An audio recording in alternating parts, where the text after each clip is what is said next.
What's up guys, and welcome to today's video. As you can see, today's video is gonna be a little bit different. I'm on my phone recording on my porch right now, and that's because today's video is just a compilation video of some of the footage that we got at Blade Show.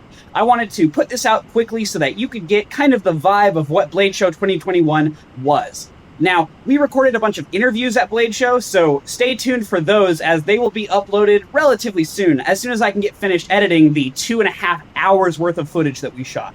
So, that's basically it. Let's jump into the video.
That's a real time. You motherfuckers! It has. Is that titanium? Is that a tie mod? It's been loved. This is worse than the spider knife. It's worse than the spider knife. You Joker fans okay? I don't like that. Damn.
It's not bad. I know, right? That's what makes it not so bad. It's okay, and that's why it's the worst. I'm sorry, 1 second. Look, you see the handle plate? You know how knives have blade rub? This has a groove cut into the handle from the fucking knife.